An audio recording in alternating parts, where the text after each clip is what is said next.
Hi, good evening everyone. So, we are still learning P block. As everybody knows, I guess it's a huge topic to read. Although we have completed our nitrogen topic in my previous videos, so today we will continue with phosphorus to finish our nitrogen family. Because इसको काफ़ी ज़्यादा ऐसे तो ये काफ़ी ज़्यादा बड़ा topic था और मैंने चार पांच आई गेस मैंने उसके लेक्चर्स उसके वीडियोस बनाए हैं. सो उसे जिसको भी पढ़ना है वो मैं अपना डिस्क्रिप्शन में लिंक दे दूँगी. So you go and check there and देख लेना वहाँ पर जाके. और आज हम लोग अपना फॉस्फोरस करेंगे और फॉस्फोरस कंप्लीट करेंगे. आई प्रॉमिस आज नाइट्रोजन फैमिली में फिनिश करूँगी एंड नेक्स्ट में हम लोग अपना ऑक्सीजन फैमिली स्टार्ट करेंगे बिकॉज बहुत हो गया बस. जल्दी जल्दी कंप्लीट करना है. So shall we start. Phosphorus तो पता ही है वो थर्ड पीरियड का है. लाइक नाइट्रोजन फॉस्फोरस ये सेकेंड पीरियड का होता है क्योंकि इससे पहले hydrogen and helium are still there. So hydrogen helium को फर्स्ट पीरियड में किया जाता है. उसके बाद जो लिथियम से स्टार्ट होता है वो सेकेंड पीरियड होता है. उसी सेकेंड पीरियड में ये नाइट्रोजन आता है and phosphorus comes in third period. ठीक है.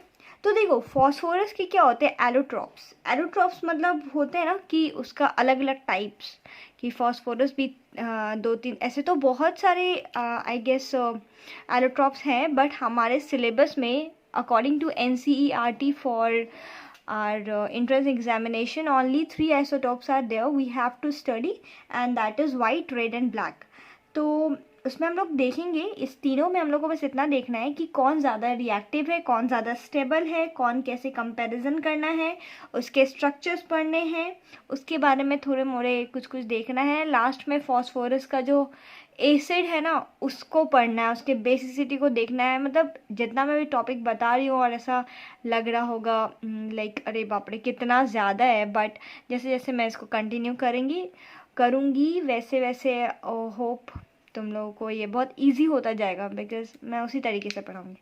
So let's start. तो सबसे पहले देखो इसमें ना तीन होता है इसका allotropes. 3 allotropes are there. Sorry allotropes, 3 allotropes, and that is white, which is most reactive among all the 3. First white, then red and then black. अब बोलोगे कि मैं इसको इस सीक्वेंस में इसलिए लिख रही हूँ ना क्योंकि मैं इसको कैसे कैसे रिएक्टिव से स्टेबल की तरफ लेके जा रही हूँ. मैं अब बोलोगे ऐसा क्यों स्टेबल टू रिएक्टिव. मैं इसलिए कह रही हूँ क्योंकि वाइट का जो स्ट्रक्चर है ना उसी से रिलेटेड है रेड ब्लैक का भी. वैसे मैं कैसे भी पढ़ा सकती हूँ बट ये this sequence is very convenient. बहुत अच्छा रहेगा. जैसे होते हैं ना कि पहले जब छोटे होते हैं बच्चे तो वो काफ़ी नॉटी होते हैं, शरारती होते हैं. लेकिन जैसे जैसे वो मैच्योर होते हैं थोड़े शांत होते चले जाते हैं. तो वही है इसमें भी. White is very naughty because it is very reactive. वो बहुत जल्दी रिएक्ट कर लेता है. ये थोड़ा सा ठीक है और ये सबसे स्टेबल होता है among these 3. That's why I have continue with this sequence. So let's begin. देखो जो ये वाइट वाला होता है ना ऐसे इसका जो स्ट्रक्चर होता है वाइट का ये होता है P4 से हम लोग को इसको डिनोट करते हैं वाइट फॉस्फोरस को. इसका इस तरीके का शेप होता है. देखो ये जो फॉस्फोरस है ना इसको P4 है तो हम लोग को अरेंज करना है. तो इसको चारों कॉर्नर्स पे डाल दो. फर्स्ट ऊपर नॉर्थ साउथ ईस्ट वेस्ट इस तरीके से कर दो. अब क्या करना है चारों को उसको ज्वाइन करना है with the help of their bonds. तो 1 ये तो हो गया. इस तरीके से ऐसे जब हम लोग उसके बीच में कोई बॉन्ड्स आता है ना तो इस तरीके से हमें देना चाहिए. अच्छा क्या वैसे ही दिया जाता है बेसिकली ऐसे ही देना चाहिए. अब देखो एक तो इधर हो गया. अब उसके बाद एक दूसरे से भी तो कनेक्ट होगा. तो एक ये कनेक्शन हुआ, एक ये कनेक्शन हुआ, एक ये एंड देन ये. ठीक है हो गया. अब क्या हुआ इसका एक फॉस्फोरस में 1 2 3 बॉन्ड्स हो गया. और कितना लोन पेयर बचना चाहिए. Basic lone pair 1 lone pair जैसा नाइट्रोजन का होता है 3 बॉन्ड्स विद 1 लोन पेयर ऐसा होना चाहिए बॉन्ड. वो अभी हम लोग हायर वायर पे बिल्कुल नहीं जा रहे हैं कि इसका तो कोवैलेंस 6 बताया गया था, ये तो 5 बॉन्ड बना सकता है। अरे भाई 5 बॉन्ड बना सकता है तो 5 बॉन्ड कैसे बनाएगा, 1 2 3 तो बना लिया। अभी जो एक लोन पेयर इससे बना सकता है तो लास्ट में इसको पहले 1 लोन पेयर लिखना तो पड़ेगा ही ना। ये 1 लोन पेयर से क्या है, एक लोन पेयर से वो 2 बॉन्ड बना सकते हैं अगर यहाँ पर 2 एलिमेंट प्रेजेंट है तो 5 बॉन्ड हुआ ही ना। और अगर छठा भी आना चाहे तो आ सकता है, लेकिन अभी क्या होगा, बेसिक सबसे बेसिक इसका स्ट्रक्चर यही होता है कि 3 बॉन्ड प्लस 1 लोन पेयर होता है। इतना ही समझो, 3 बॉन्ड्स प्लस 1 लोन पेयर, क्योंकि ऑक्टेट पूरा होने के लिए तो हमें यही ना चाहिए। 3 बॉन्ड्स का मतलब 6 इलेक्ट्रॉन, 1 लोन पेयर का मतलब 2 इलेक्ट्रॉन, टोटल 8। हमें तो ऑक्टेट ही पूरा करना है ना, उससे ज़्यादा अभी हमें जाना नहीं है। दैट्स वाई हम लोग यही लिखे हैं 3 बॉन्ड्स प्लस 1 लोन पेयर। ठीक है, अब देखो हाँ देखो, अब इसको देखो, होप तुम लोग को वो आता होगा हाइब्रिडाइजेशन निकालें। तो उसका हाइब्रिडाइजेशन क्या होगा, 1 2 3 और 1 लोन पेयर को हम लोग एक ही मानते हैं तो sp3 बोलते हैं। और sp3 is generally tetrahedral. Tetrahedral इसलिए कहते हैं क्योंकि इसमें टेट्रा मतलब 4, हेड्रल मतलब फेसेस। ठीक है, टेट्रा मतलब 4, हेड्रल मतलब फेसेस, 4 फेसेस होता है। ये 3D स्ट्रक्चर में होता है। एक इस तरीके का होता है, ठीक है, एक ये वाला होता है, एक ये वाला, और एक पीछे की तरफ से दिखता है 3D स्ट्रक्चर में अगर देखोगे तो। ठीक है, अब देखो इसमें एक चीज़ और दिया हुआ है कि ये जो 2 बॉन्ड है ना, इस दोनों बॉन्ड के बीच में 60 डिग्री है। तो एक चीज़ ऑर्गेनिक में आई गेस किसी ने पढ़ा होगा तो ये पता होगा कि जितना कम एंगल रहता है ना उतना ज़्यादा स्ट्रेन होता है। स्ट्रेन मतलब ऐसा समझ लो कि बहुत दबाव रहेगा, वो क्या होता है पूरी तरीके से बंधा रहेगा, छोटा सा मतलब 60 degree, it means it's very small angle बोल सकते हैं हम लोग। कंपैरिजन जैसे 360 होता है टोटल, एक सर्कल में क्या होता है 360 डिग्री होता है, तो उस कंपैरिजन में 60 degree is very small angle. तो छोटा एंगल है। जैसे सपोज तुम्हें एक छोटे से कमरे में बंद कर दिया जाए तो ऑफकोर्स तुम्हें ऐसा लगेगा कि घुटन जैसा लगेगा कि कहाँ बंद कर दिया, लेकिन अगर वही बड़े कमरे में कर दो तो उतना ज़्यादा दिक्कत नहीं होती है।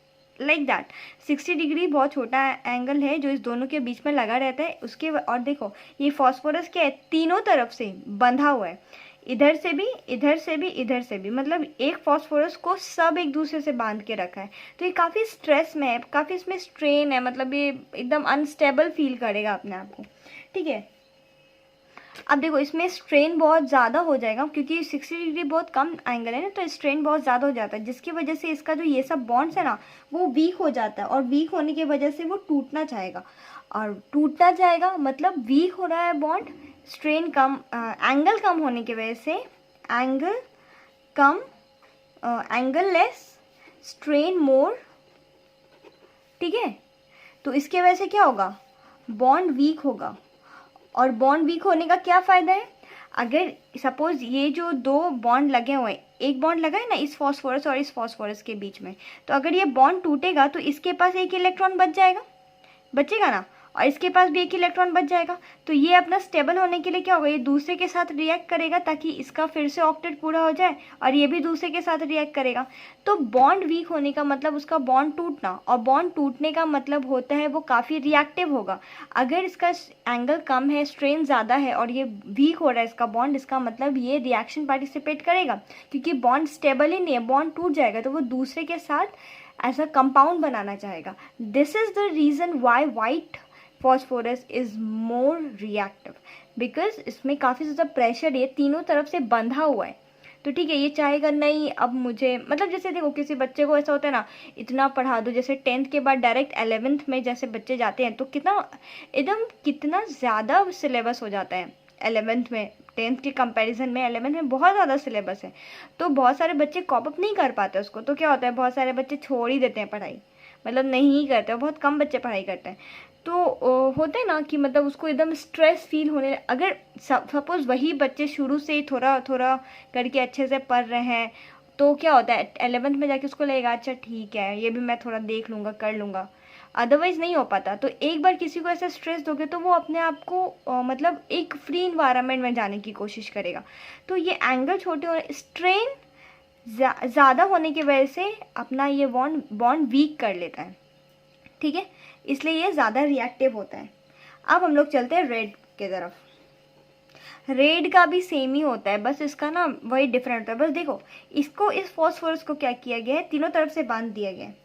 लेकिन इस फॉस्फोरस में क्या किया गया है, ये जैसे फॉस्फोरस है ना, चारों तरफ दे दो, इधर इधर इधर इधर इधर, इसका लोन पेयर है, मतलब सबके पास लोन पेयर है। लेकिन क्या है, देखो इस दोनों के बीच में भी एक दिया गया ना यहाँ पे, ये एक बॉन्ड।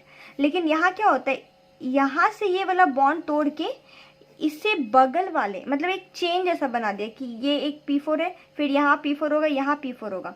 अब बीच वाला जो बॉन्ड बनता है इस फॉस्फोरस के बीच में, ये बॉन्ड को तोड़ के ये साइड के फॉस्फोरस के साथ लगा दिया गया।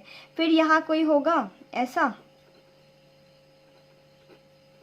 ठीक है, और ऐसे, तो फिर वो इसका, ये जो इसके साथ बॉन्ड बनाने वाला था वो इसके साथ बना लेगा। तो हुआ ना, अब क्या हो, फॉस्फोरस एक तरफ से फ्री हो गया। जैसे किसी बच्चे को 3 सब्जेक्ट, फिजिक्स केमिस्ट्री बायो दे दो, अब बोलो कि जाओ तुम बायो तुम्हें पढ़ने की जरूरत नहीं है, मतलब ऐसा होता नहीं है। मतलब ऐसा एग्जांपल दे रही हूँ कि एक सब्जेक्ट से तुम्हें पूरा फ्री कर दे, तो वो बच्चा थोड़ा रिलैक्स फील करेगा ना कि चलो जहाँ मैं 12 घंटा पढ़ता था वहाँ मुझे अब 8 घंटा पढ़ना पड़ेगा, 4 घंटा मुझे फ्री मिल गया। तो इसलिए ये क्या होगा, अब इसको ज़्यादा पढ़ाई छोड़ने की मन नहीं करेगी, सोची कि चलो पढ़ ही लेते हैं 2 सब्जेक्ट, क्या ही जाता है। तो क्या होता है, इसलिए वाइट से थोड़ा कम, लेस रिएक्टिव होता है ये, ठीक है। और केस तो इस सब में वही होगा, sp3 hybridisation plus 1 lone pair तो होगा ही, 3 बॉन्ड्स है, ठीक है। अब हम लोग चलते हैं ब्लैक पे। अब इसमें क्या हुआ है, व्हाइट के कंपैरिजन में स्ट्रेन भी कम हो गया है। स्ट्रेन कम हुआ इसीलिए ये लेस रिएक्टिव है। अब हम लोग चलते हैं ब्लैक के पास। ब्लैक में तो और ही मजे हैं। ब्लैक में क्या किया जाता है, ये जो है ना, इसमें ये बस एक दूसरे से इस तरीके से लगते हैं। अब इसके ब्लैक वाले में क्या करता है, इसके इधर भी मतलब ऐसा फॉस्फोरस का बना दिया जाता है, गवर्नमेंट इसके इधर भी बना देते हैं, मतलब नीचे के साइड भी, और इसके साइड वाले के साथ भी बना दिया जाता है। तो क्या हुआ, ये बंदा को अब सपोज रेड वाले को क्या है, जैसे वाइट वाले को PCB दिया गया है, रेड वाले को PC दिया गया है, ब्लैक वाले को सिर्फ P दिया गया है, मतलब सिर्फ एक ही सब्जेक्ट पढ़ना है। तो ये तो बहुत अच्छा फील करेगा, सोचेगा चलो मुझे तो सिर्फ फिजिक्स में ही महारत ही पानी है, सिर्फ मैं फिजिक्स ही पढ़ूंगा, जितना भी टाइम देना है एक ही सब्जेक्ट पे देना है। तो वो आराम से पढ़ लेगा और अच्छा भी करेगा, क्योंकि एक ही सब्जेक्ट का जिसको टेंशन है उसको क्या ही ज़्यादा मतलब प्रेशर रहेगा कि ये भी पढ़ना है वो भी पढ़ना है, वो आराम से यही पढ़ेगा, तो वो पढ़ाई नहीं छोड़ेगा। इसीलिए ये सबसे ज़्यादा स्टेबल होता है, क्योंकि इसमें स्ट्रेन सबसे कम है, इसमें टेंशन सबसे ज़्यादा कम है इस ब्लैक वाले में। क्योंकि इसमें क्या हुआ, दोनों बॉन्ड जो एक दूसरे के साथ बंधा हुआ था, ये नॉर्थ साउथ के पास जो है और जो ईस्ट वेस्ट के पास है, वो तोड़ के अगल बगल वाले बॉन्ड के साथ दे दिया गया है। एक देखो, एक यहाँ एक यहाँ, तो ये जो एक चेन बना रहा है वो एकदम स्टेबल बनाएगा, क्योंकि इसका स्ट्रेन काफ़ी कम है, तो ये काफ़ी स्टेबल होगा, ये अपना बॉन्ड तोड़ने का काम ही नहीं करेगा और दूसरे के साथ स्टेबल नहीं होगा। दूसरे के साथ मतलब जैसे कि हम लोग जानते हैं, वी आर साइंस स्टूडेंट, तो साइंस स्टूडेंट के पास सबसे ज़्यादा दिक्कत होती है, मतलब ऐसा बहुत ज़्यादा प्रेशर रहता है पढ़ने का। तो होता है ना कि ज़्यादा प्रेशर होने की वजह से सोचता है छोड़ो, चलो हम लोग ऐसे सारे सब्जेक्ट इक्वली होते हैं, जैसे कॉमर्स या आर्ट्स को हम लोग ऐसे कंपेयर नहीं कर सकते कि वो इजी है वो हार्ड है, बिकॉज अगर जाओगे तो आर्ट्स भी काफ़ी अच्छा, उससे UPSC लोग क्रैक करते हैं, वो इंडिया का सबसे मोस्ट प्रेस्टिजियस एग्ज़ाम है, सबसे हार्ड एग्ज़ाम है। तो हम लोग ऐसा नहीं बोल सकते कि आर्ट्स का पढ़ाई बहुत ईजी होता है, जो उस बच्चे को पढ़ना है वो उसके लिए सब मुश्किल है। तो मतलब ऐसा बोलते हैं, फिर भी साइंस के कंपैरिजन में सब बोलते हैं कि आर्ट्स ले लेंगे वो ईजी हो जाएगा, but it's not that. But ऐसा बोलते हैं ना कि चलो एक से नहीं हो पाया, जैसे इसमें क्या है, इसमें बहुत ज़्यादा स्ट्रेस लग गया वाइट वाले को, तो वो अपना बॉन्ड तोड़ के दूसरे के साथ बनाना चाहेगा, मतलब साइंस स्टूडेंट छोड़ के आर्ट्स में जाना चाहेगा। लेकिन यहाँ पर जब ब्लैक वाले में स्ट्रेन कम कर दिया गया, मतलब पढ़ाई की लोड कम करनी गई, तो वो साइंस ही स्ट्रीम में रहेगा, वो सोचेगा चलो फिजिक्स ही पढ़ के आगे बढ़ते हैं। समझ गए?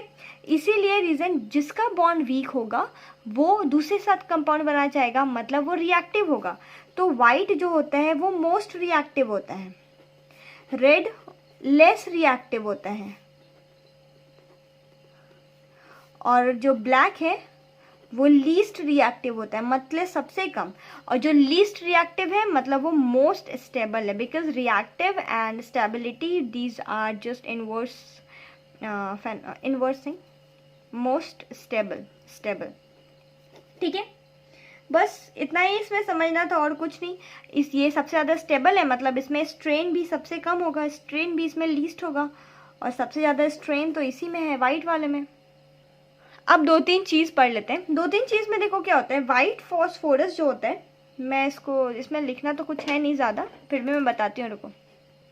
वाइट फॉस्फोरस में क्या होता है कि ये जो होता है ना, जब हम लोग उसको एयर के प्रेजेंस में, जैसे P4 है, उसको एयर के प्रेजेंस में अगर हम लोग एक्सपोज करते हैं तो वो हम लोग को P2O5 या P4O10 वाला हमें ये दे देता है कंपाउंड। अच्छा, आप बोलोगे वाइट फॉस्फोरस ही कि ये फॉस्फोरस वाइट क्यों है? अरे भैया, अभी तो मैंने बताया ना, white phosphorus is most reactive. जो रिएक्टिव होगा वो तो ऑक्सीजन के साथ तुरंत ही रिएक्ट करके एक बॉन्ड बना लेता है ना, P2O5 या P4O10।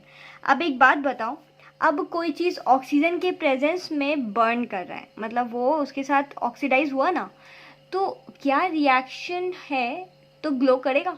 Of course. कोई चीज़ जैसे अब सपोज जैसे हम लोग कोई चीज़ जलाते हैं अगर ऑक्सीजन के प्रेजेंस में, तो वो ग्लो करता ही ना। तो वैसे ही फॉस्फोरस जब ऑक्सीजन के प्रेजेंस में ऐसा ऑक्सीडाइज होता है, ऑक्सीजन के प्रेजेंस में उसमें फायर लगता है, तो वो ग्लो करेगा। क्यों? क्योंकि वो रिएक्टिव है, वो रिएक्टिव है, वो रिएक्ट कर रहा है। ठीक है, अब हम लोग थोड़ा सा देख लेते हैं कौन किस में इनसॉल्युबल है। इनसॉल्युबल और सॉल्युबल, ये दोनों चीज़ तुम ही लोग बता दोगे। रीज़न है क्योंकि रिएक्टिव और स्टेबिलिटी वाला ही कॉन्सेप्ट इसमें लगेगा। अब जैसे देखो, वाटर और CS2 ये होता है पोलर, ये होता है ऑर्गेनिक सॉल्वेंट। ठीक है, तो क्या होता है इसमें दो, मतलब जितना भी इनऑर्गेनिक है ना, इसमें इसी दोनों में सॉलिबिलिटी बताई जाती है कि कौन वाटर में सॉलिबल है, कौन CS2 में सॉलिबल है, कार्बन सल्फाइड में। ठीक है, तो जो वाइट वाला होता है ना, वो क्या होता है, क्या बोलते हैं वो, वाइट वाला जो है वो पानी में सॉल्युबल है। ठीक है, वो रिएक्ट कर लेगा। कौन वाला? वाइट वाला।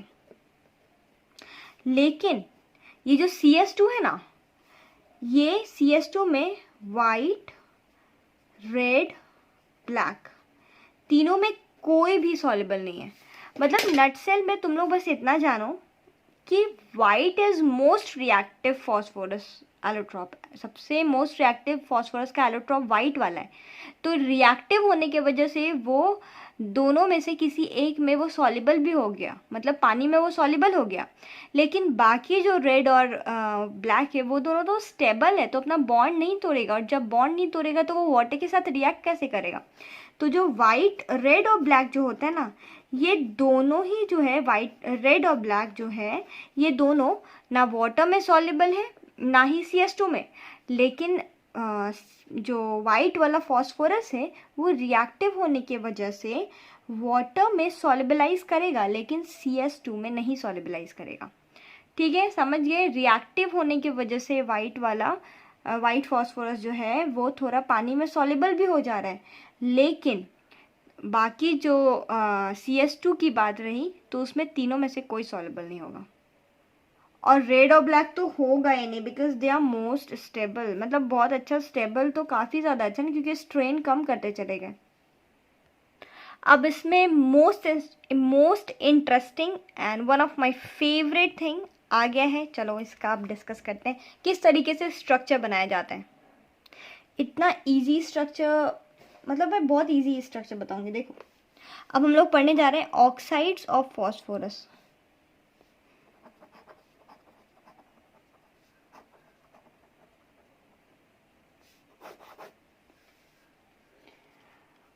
ऑक्साइड्स में अभी चलो P2O5 P4O10 वाला ही ले लेते हैं, क्योंकि अभी हम लोग ने फॉस्फोरस को जलाया है ऑक्सीजन के साथ। ठीक है, P4O6 भी ले सकते हैं, मतलब कुछ भी ले सकते हैं। पहले देखो, सबसे पहले करना क्या है, पहले 4 फॉस्फोरस है ना, चारों फॉस्फोरस को वही नॉर्थ साउथ ईस्ट वेस्ट के डायरेक्शन में लगाओ। अब ऑक्सीजन को बीच बीच में घुसाओ।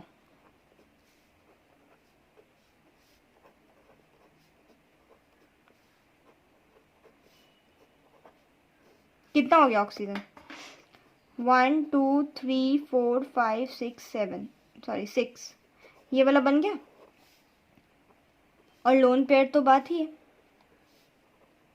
मतलब पहले वाले स्ट्रक्चर में क्या करना है, फॉस्फोरस और ऑक्सीजन, पहले फॉस्फोरस का स्ट्रक्चर बनाओ और उसका जो बॉन्ड बनना था उसके बीच बीच में ऑक्सीजन घुसा दो। अब हमारे पास P4O6 बन गया। अब हमारे पास बोलोगे कि P4O10 का कैसे बनाए? अरे भैया लोन पेयर का भी तो यूज़ करो, अगर दिया हुआ है तो करो भाई। तो देखो, एक दो इलेक्ट्रॉन बराबर ऑक्सीजन के साथ मिल जाएगा, यहाँ भी ऑक्सीजन के साथ हो जाएगा। हो गया, हो गया, बन गया P4O10। सिंपल, ऐसे ही बनाना है। अब चलो ऑक्सी एसिड्स के बारे में बात कर लेते हैं, बिकॉज उसके स्ट्रक्चर्स भी जानना काफ़ी इंपॉर्टेंट है। सम ऑक्सी एसिड ऑफ फॉस्फोरस। देखो एक चीज़ मैं तुम लोग को अच्छे से बता देती हूँ, ऑक्सी एसिड होता क्या? ऑक्सी एसिड, अच्छा एसिड जो होता है, एसिड ऐसा बोलता है ना कि H+ निकला तो वो बहुत अच्छा एसिडिक नेचर शो करेगा। तो एसिड दिया हुआ है, मतलब वो जो कंपाउंड होगा उसमें हाइड्रोजन होना ज़रूरी है। अब इसमें बोल रहा है ऑक्सी, मतलब ऑक्सीजन भी होना ज़रूरी है। अब हम लोग किसका बना रहे हैं, किसका ऑक्सी एसिड बना रहे हैं? फॉस्फोरस का, तो फॉस्फोरस होना ज़रूरी है। मतलब ऑक्सी एसिड जो होगा उसमें HOP होगा ही होगा, मतलब होगा ही, ऑक्सी एसिड्स ऑफ फॉस्फोरस। अगर ऑक्सी एसिड ऑफ समथिंग कुछ भी बोलता है तो उसमें O और H तो रहता ही, क्योंकि if we are talking about acid जिसमें हाइड्रोजन नहीं होगा तो H+ निकालेगा कैसे? और ऑक्सी बोला है तो ऑक्सी का मतलब होता है ऑक्सीजन, और यहाँ फॉस्फोरस है इसलिए फॉस्फोरस। अगर यहाँ सल्फर रहता तो सल्फर रख देते, कुछ और रहता क्लोरीन रहता तो क्लोरीन का रख देते। मतलब ये जो फॉस्फोरस है ना, दिस इज़ वेरिएबल, बट ये ऑक्सी एसिड में O और H है, दिस इज़ कॉन्स्टेंट। तो चलो इसमें 3-4 तरह के ऑक्सी एसिड्स होते हैं, लेट्स डिस्कस और इसके चलो नाम पढ़ते हैं। ये जो मैं बताऊंगी ना इसका थोड़ा तुम लोग को ये याद रखना पड़ेगा कि कैसे, मतलब ऐसा बना है। अगर ऐसे मैं स्ट्रक्चर से जो बताऊंगी ना वो मतलब फार बेटर है, लेकिन ऐसा होता है कि मतलब ऐसा सिंपली तुरंत निकालने के लिए भी तो ज़रूरी है ना। चलो ज़्यादा बकवास नहीं, देखो सबसे पहले फॉस्फोरिक एसिड, ये तो बच्चा बच्चा जानता है। फॉस्फोरिक एसिड, फोरिक एसिड, ठीक है। अब है H3PO3, एक ऑक्सीजन कम हुआ, अस पे चला गया, ऑर्थो फॉस्फोरस एसिड। अब एक और ऑक्सीजन कम हुआ, हाइपो पे चला गया,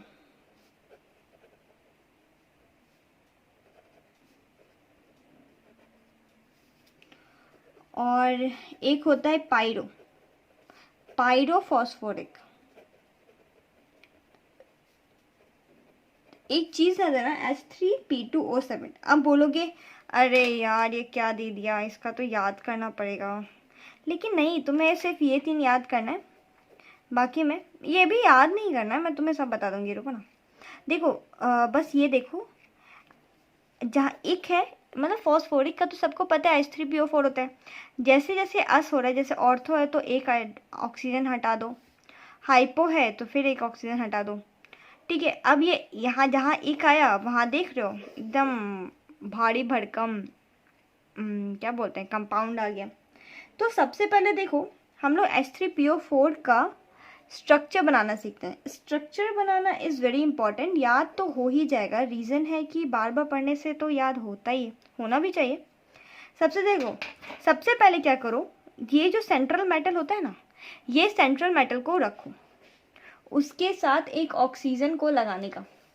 यहाँ पर ऑक्सीजन है तो सबसे पहले ऑक्सीजन को लगाओ। एक ऑक्सीजन कितने बॉन्ड से बनता है? 2 बॉन्ड। यहाँ कितना बचा? H और P तो हो गया, H और O तो हो गया, अब बचा कितना? H3O3। क्या 3 OH का ग्रुप बन जाएगा? OH OH OH, खत्म। यही था फॉस्फोरिक एसिड। अब हम लोग बनाते हैं ऑर्थोफॉस्फोरस का। Orthophosphorus H3PO3। अब तुम लोग बताओ, फॉस्फोरस है, डबल बॉन्ड लिए, कितना ऑक्सीजन बचा यहाँ पे? 2, और कितना हाइड्रोजन है? 3, मतलब 2 OH तो हो ही जाएगा। और एक ऑक्सीजन क्या हो रहा है? एक ऑक्सीजन बच रहा है, ये बना रहे ना, 3 तो हो गया, तो बचा क्या? एक हाइड्रोजन बच गया ना, तो एक हाइड्रोजन दे दो, हो गया। जो बचा उसको ऐसे ही लिख लो। चलो ये बना लेते हैं H3PO3। सेम यहाँ पर ई लिया, कितना? एक ही OH निकलेगा, बाकी तो 2 हाइड्रोजन है, ठीक है। अब इसमें हम लोग पूछेंगे कि आप बोलते हैं ना कि बेसिसिटी पता चलना, तो जो हाइड्रोजन ऑक्सीजन के साथ रहता है, it's not about oxygen, it's about electronegative element, because oxygen की इलेक्ट्रोनिगेटिविटी कितनी होती है? 3.5, विच इज़ मच हायर, और हाइड्रोजन की 2.1 होती है। तो क्या है, इस दोनों का इलेक्ट्रोनिगेटिव डिफरेंस बहुत ज़्यादा है, तो ये पार्शियल नेगेटिव चार्ज शो करेगा। तो जो भी हाइड्रोजन, यहाँ हाइड्रोजन क्या है? फॉस्फोरस के साथ लगा हुआ है, और यहाँ पर बोल रहा है कि जो भी हाइड्रोजन इलेक्ट्रोनिगेटिव एलिमेंट के साथ रहेगा, वो अगर पानी में रिलीज होता है तो उसकी बेसिसिटी गिनी जाती है। तो ये इस फॉर्मूला की, मतलब H3PO2 की बेसिसिटी कितनी होगी? 1, क्योंकि एक ही OH है ना। इसकी कितनी होगी? 2, क्योंकि 2 H है ना जो ऑक्सीजन के साथ ऐड है। और ये H3PO3 की कितनी होगी? 3, क्योंकि 3 हाइड्रोजन है जो ऑक्सीजन के साथ ऐड है। ठीक है, समझ गए? हो गया, आगे चलते हैं। अब हम लोग को फॉस्फोरिक एसिड का सिर्फ और सिर्फ 3 टर्म और सीखना है, और उसको कैसे बनाते हैं वो बहुत इजी है, बस थोड़ा सा दिमाग लगाना, ध्यान देना पड़ेगा। पायरो, मेटा और हाइपो, 3 होते हैं। पायरो फॉस्फोरिक, हाइपो फॉस्फोरिक और मेटा फॉस्फोरिक, ठीक है। देखो, इसका मुझे ज़्यादा ट्रिक नहीं पता, लेकिन मैं फिर भी तुम लोग को ईजी करने की कोशिश करती हूँ। देखो, ये जो पायरो होता है और ये ये जो पायरो होता है और जो मेटा होता है, इस दोनों में से क्या होता है? पानी को रिलीज किया जाता है, ठीक है। और ये जो हाइपो होता है, इसमें से पेरोक्साइड को रिलीज होता है, मतलब पेरोक्साइड हटाया जाता है। अब कैसे हटाया जाता है वो भी मैं बताऊंगी, बट थोड़ा रुको। पायरो और मेटा, अब जैसे देखो, H2O मतलब वाटर, ठीक है, तो इसको हम लोग ऐसे बोल सकते हैं जैसे BMW बोलते हैं ना, बहुत अच्छी गाड़ी है ना BMW, तो BMW जो है उसकी जगह यहाँ कह दो PMW। P for pyro, M for meta और W फॉर वाटर, ठीक है। और इसमें होता क्या है, मेटा में से हम लोग 1 मॉलिक्यूल ऑफ वाटर निकालते हैं, 1 वाटर्स मॉलिक्यूल, और पायरो में से 2 waters molecule. 1 minute, sorry, not 1 water molecule, मतलब वाटर मॉलिक्यूल हटाते हैं, इसमें से वाटर मॉलिक्यूल हटाते हैं, ठीक है। और मेटा जो होता है ना, उसमें कुछ नहीं करते हैं, सिंपली जो भी उसका फॉर्मूला होता है उसको हम लोग 1 से मल्टीप्लाई करते हैं, ठीक है।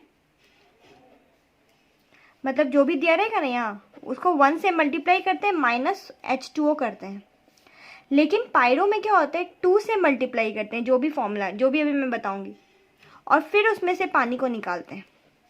और हाइपो में क्या होता है, उसमें भी 2 से मल्टीप्लाई करते हैं, लेकिन H2O2 को निकालते हैं, ठीक है। बस तुम लोग को इतना जानना है, आगे मैं बता दूंगी। इतना याद रखना है कि किससे कब क्या चीज़ निकालना है।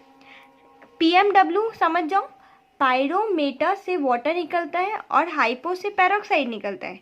इसमें क्या करते हैं, हाइपो को करने के लिए जो भी अभी हम लोग फॉर्मूला बनाएंगे उसको 2 से मल्टीप्लाई करेंगे, उसमें से पेरोक्साइड निकालेंगे। और इसमें क्या करेंगे, मेटा में कुछ नहीं करना है, बस पानी निकालना है, और पायरो में 2 से मल्टीप्लाई करके पानी निकालना है। तो देखो कैसे निकलता है। सबसे पहले हम लोग ये पायरो पढ़ते हैं, पायरो फॉस्फोरिक। देखो जो लिखा हुआ है ना उसी में सब कुछ लिखा हुआ है। देखो पायरो फॉस्फोरिक मतलब पहले फॉस्फोरिक एसिड बनाओ, पायरो, पहले फॉस्फोरिक एसिड बनाओ, H3PO4, ठीक है। अब है पायरो, पायरो मतलब मैंने बोला था जो भी है उसको 2 से मल्टीप्लाई करना है, 2 से मल्टीप्लाई किया कितना हुआ, H6P2O8। अब क्या बताया था, इसमें से 1 मॉलिक्यूल ऑफ वाटर निकाल लो, निकाल दे, कितना बचा, H4P2O7। This is pyro phosphoric acid, ठीक है। इसका फॉर्मूला देखो कैसे बनता है, देखो इसको इस तरीके से भी इसका बना सकते हैं, लेकिन इस ये जो H3PO4 का यूज़ करके बनाएंगे ना, this will be much easier for all of you because you are well known with this structure. तो फॉस्फोरिक एसिड का लिखो, अब इसको 2 से मल्टीप्लाई किए तो हम लोग को 2 फॉस्फोरिक एसिड का स्ट्रक्चर बनाना पड़ेगा। ये है, एक ऑक्सीजन के साथ कर दिए, अब जितना भी OH बचा उसको लिख दो, same with your OH OH OH। अब मैंने क्या बताया था, 2 से मल्टीप्लाई करना और पानी निकालना है। पानी कहाँ से निकालोगे, निकला तो क्या बनेगा, यहाँ ऑक्सीजन के साथ वो एक बॉन्ड बना लेगा। यही हुआ तुम्हारा pyro phosphoric acid.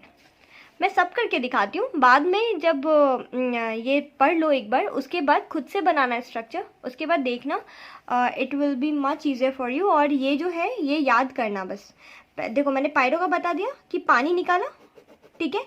Phosphoric acid है, फॉस्फोरिक एसिड लिया, पायरो फॉस्फोरिक में से फॉस्फोरिक एसिड लिया, उसको हम लोग 2 से मल्टीप्लाई किए और उसमें से पानी निकाल दिए। अब हम लोग चलते हैं हाइपो पे।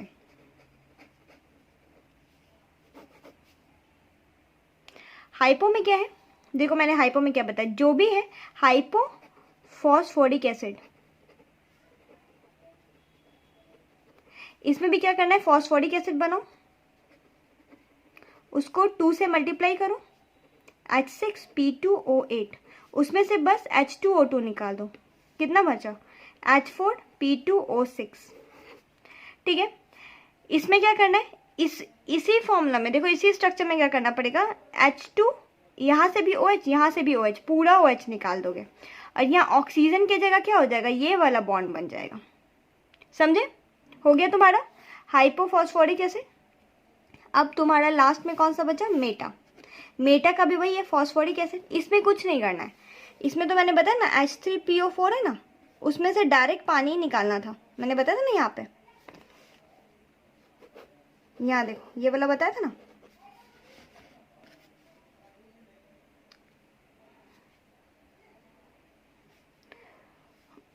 इसमें क्या करना है, HPO3, ये हुआ तुम्हारा मेटाफॉस्फोरिक एसिड। देखो मेटाफॉस्फोरिक एसिड का मैं यहाँ पे तुम्हें बताती हूँ कैसे बनेगा। क्या बताया मैंने, HPO3, इसमें क्या होगा, इसमें चेन ऐसा बन जाएगा, एक तो P के साथ E बनाए, एक OH, और यहाँ पर क्या बना, एक ऑक्सीजन बच गया। अब यहाँ फिर से क्या होता है, यहाँ पर P जो होता है वो उसके साथ बना लेगा, फिर यहाँ पे OH बनेगा और फिर यहाँ एक O बनेगा, ठीक है। यहाँ पे होता है डबल बॉन्ड ना देके एक O देगा, फिर यहाँ पर चेन इसी तरीके से कंटिन्यू होगा, HPO3, ठीक है। समझ गए सब कैसे होगा। और एक चीज़ लास्ट में बस याद रखो, जैसे फॉस्फोरस का क्या है, ऑक्सीडेशन स्टेट कहाँ से, -3 से +5 के बीच में होता है। तो अगर -3 से +5 के बीच में फॉस्फोरस का कोई भी एसिड, जैसे सपोज, चलो ये एग्जांपल दे देती हूँ, जैसे suppose let's take an example of H3PO3, यहाँ कितना है, -6 +3, यहाँ +3, ये -3 से +5 के बीच में आया, +3 आया ना बीच में, तो क्या होगा, उसको हम लोग उसके हाईएस्ट और लोएस्ट ऑक्सीडेशन में तोड़ देते हैं, मतलब -3 और +5 के बीच में तोड़ देते हैं। जैसे H3PO4 + PH3 में तोड़ देंगे। सॉरी मैं थोड़ा फास्ट करें इसलिए, इसमें क्या होगा, -3 हो जाएगा और इसमें -8 +3, यहाँ +5, देख रहे हो, +5 और +3 में टूट गया। मतलब अगर कोई भी एसिड का -3 से +5, फॉस्फोरस के केस में बोल रहा हूँ, -3 से +5 मतलब सबसे लोएस्ट और सबसे हाईएस्ट ऑक्सीडेशन स्टेट के बीच में कोई भी ऑक्सीडेशन स्टेट होता है, जैसे +3 इज़ बिटवीन -3 टू -3 एंड +5, तो क्या होगा, वो जो है ना, जो अपना प्रोडक्ट देगा वो टूटेगा, उसके लोएस्ट और हाईएस्ट ऑक्सीडेशन में टूट जाएगा। बस इतना ही है phosphorus. I hope you all guys love this video and बस इतना ही था। फॉस्फोरस थोड़ा सा छोटा ही था, बट होप मैंने जो बताया वो अच्छे से समझ आया होगा, because I have given my best to, ताकि आप लोग अच्छे से समझे, to make all you convince by my, जो भी मैंने पढ़ाया अच्छे से। So thank you so much, hope you guys love it. Please like my videos and do share to your juniors who are in 11 12, because it will be very helpful for them. So thank you, bye.